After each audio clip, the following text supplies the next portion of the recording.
Hello Gina, and hello Will. This is your new Kodiaq AM Sports. This is a custom version of what is already out there as the Kodiaq Ambition, but what we've done here is we've blacked out all the badges, put 20-inch wheels on it from the RS. We've put black runners on the top, blacked out the badges all the way through. This is a significant difference to a car which would normally look okay. Now it looks amazing. Congratulations Gina, this is your new car you'll be picking up tomorrow at about 12 o'clock. So we've tinted the windows, as I said to you, we've blacked out all the badges and all what used to be chrome and put on some big feet. It's going to come with two cars, so my job now is just to give you a bit of insight into how to operate the car. Two cars will operate by unlocking the car, locking the car. When I lock the car, the mirrors fold in. When I pop the boot will pop up from the remote control. And then of course inside here, we've got our controls to bring it down or bring it back up. Now what I will show you is something that is going to be quite handy. If you happen to have or be in a situation where that's a little bit too high and we want to alter that from hitting the roof in the garage or something along those lines, all I do is find the right spot that I want to change it to, and then I hold this button here and it'll recognize that and give us confirmation that now is the new height. It's quite a cool little feature, but lots of people don't know about it. I'm telling you about that now because it will come in handy. You see how it's not going up?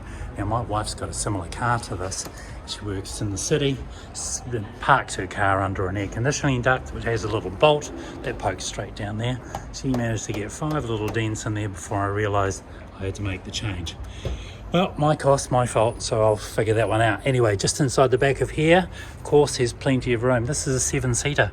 So when it's not 7 seats, it's 5, and you can see with all the additional room in here. Whilst I'm back in here, I'm going to show you a couple of things. By pulling this lever here on both sides, what I can do is release those front seats so I can get that piece of furniture that might be on special just up the road. I can get that in here nice and easily. These back seats come back and forth just by pulling that up, and of course because I've got this here which is covering over the back area, it's not going to allow me to do that, but there is a cubby hole for that, and it's just inside here and that sits right across. I can show you that tomorrow. But inside here, of course, we'll see a spare wheel, we'll see a jack, and of course a tie down cover which is also in here.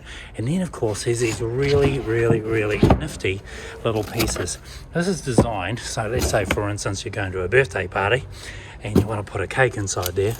See, that's velcroed, nothing will move around inside here. And I can move that and make it bigger if I want to. I don't want it at all, I just put it over there because it's got a velcro bottom, and of course it does come in handy. And again, this is a rear compartment, so for the backseat drivers, I've got a couple of young daughters, they just sit in the back here all the time, they love it with all their friends.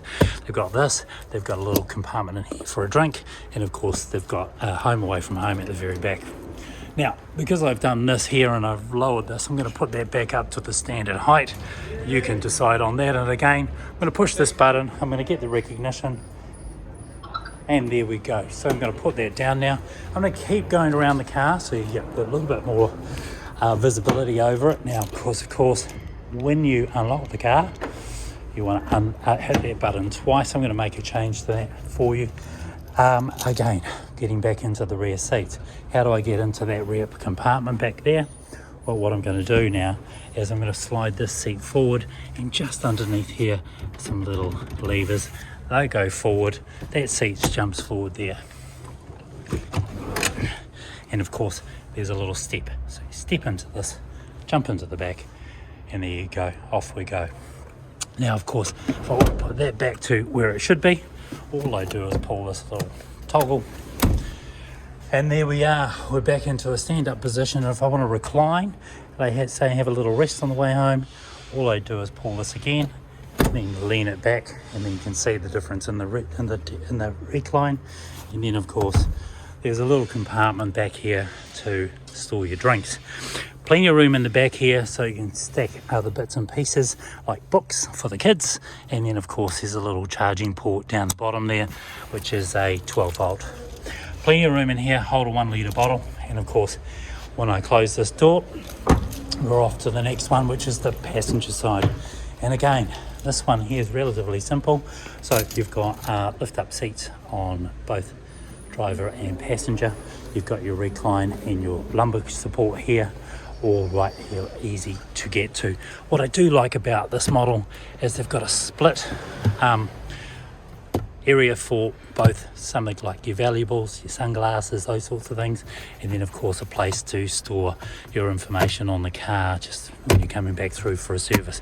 They've got a really nice polished aluminium look right through it, and again, I like the exposed stitching, and plenty more room through here too. So let's get into the driver's side as we go around the car. And again, those mirrors fold in, LED lighting all the way around.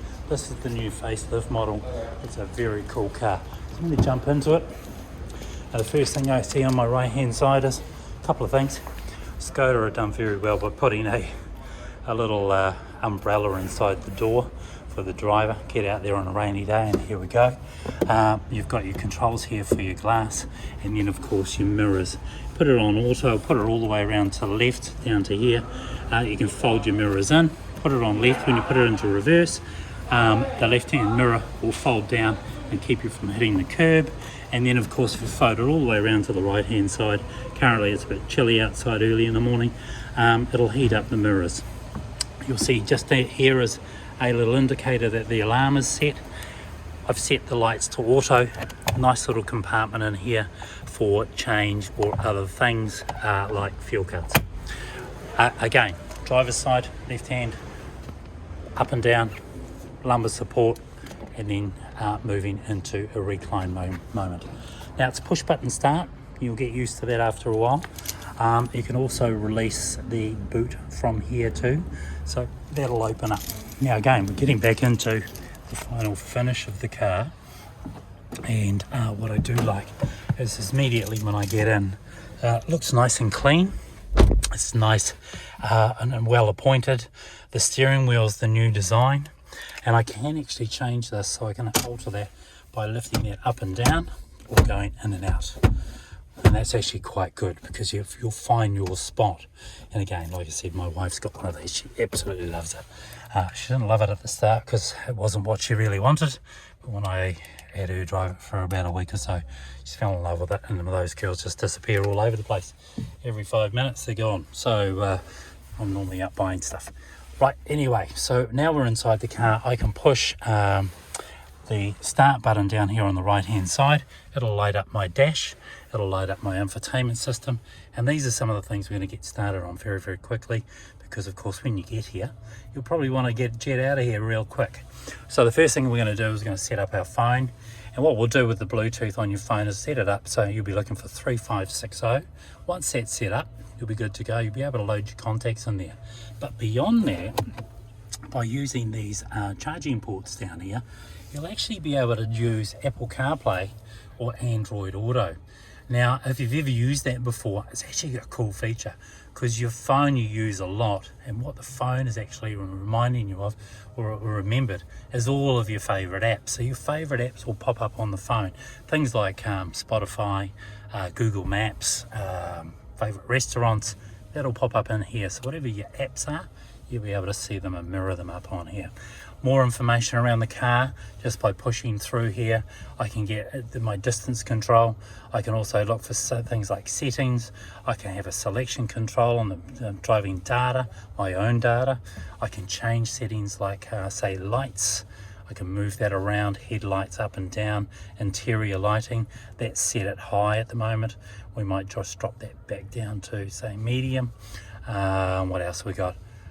Inside here we've got a home function, mirror wipers, you name it, it's all inside here too. So get out of the car setting and let's go back into the radio. Radio has got it's got one station loaded in there. If you like, I can show you how to do that tomorrow. Your media is getting back to your Bluetooth. So once your Bluetooth set up, you can go into your BT audio and then you can run your Spotify. Phone, of course, that'll go into your contact and you'll be able to call people. And then of course you've got navigation. Now it's unavailable in this particular unit, and that's why I'm recommending you run your Apple CarPlay, and again just from a cord down there, so you get the benefit of charging your phone at the same time. And then of course we go through to our apps. There's our Apple CarPlay, and then menu. Now menu at a glance is basically a bunch of information that you can go to. And I want to change the sound in the car, I want to move it around, I want to put it all over the passenger, I want to stick it in the front, I want to stick it over the kids. There we go. Or just put it back to all, and just by popping it into the middle. There's an equalizer in here too. I can change the bass, I can change the treble, all of that's there. Now of course you can operate all of this from your steering wheel, so your volume controls up and down here, and you can see that popping up inside the dash just up in front, or I can operate it from down here. So generally if I'm driving my wife's car, she's trying to turn the volume down on me, so it is what that is. Then you've got a clock if you need it. Now, getting back into the recycling / sinking and air controls, I think we've all had a car for a little while now. We know how to operate these. Just by manoeuvring this on the right hand side is going to be my temperature on the driver's side. But as soon as I hit sync, they both start rotating at the same time. Individually, I think, you know, like for me, I like to sort of drive, I'm driving at a lower temperature than say my wife might be. Also inside here we've got our parking system, so if I want to see the camera and see what's behind me, I can do that also. If I was stick it in reverse, I'm also going to have the same thing come up on my camera. Right, now I'm out of here and we're just going to move down to the driving stick. You need to depress this button every time you want to find a gear, and then we go into park, we go into reverse, we go into drive. Alright, so pushing the buttons is relatively simple but nice and easy. I'm going to put the car into auto parking, but I can show you about that tomorrow. And then of course once the car's off and you can put it into the car park mode, that's your handbrake. What I do like is this little nifty piece, as I can cover everything up and hide everything away while I'm away from the car. I can also pull that up and you can hear it clicking as it clicks. And as I go up, I can actually get it at a different leaning height. Another little feature is I can actually pull this out of here and turn that upside down, and then I've just got a little area that I can put change in. But it's actually designed so you can stick yourself your coffee mug in there, maybe some change, your key inside here, and then you throw that down and off you go. You've covered, and off you go.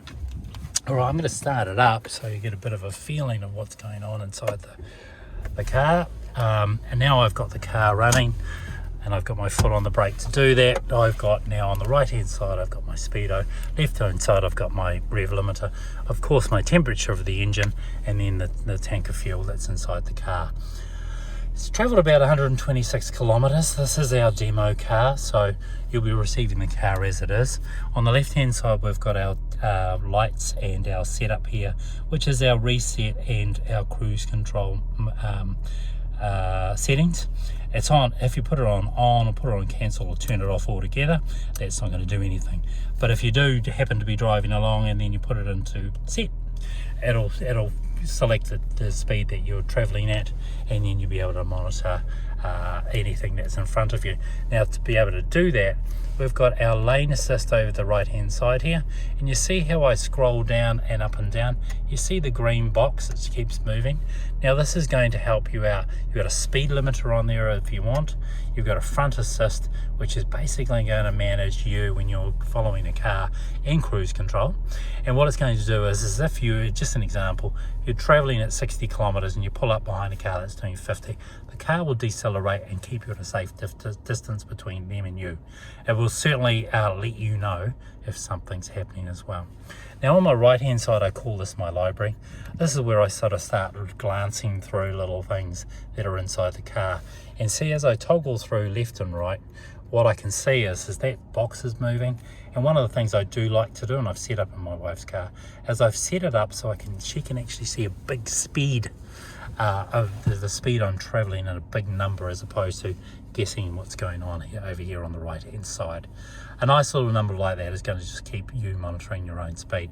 These cars are actually quite quick. They're light, and you don't know you're moving along when you are moving along.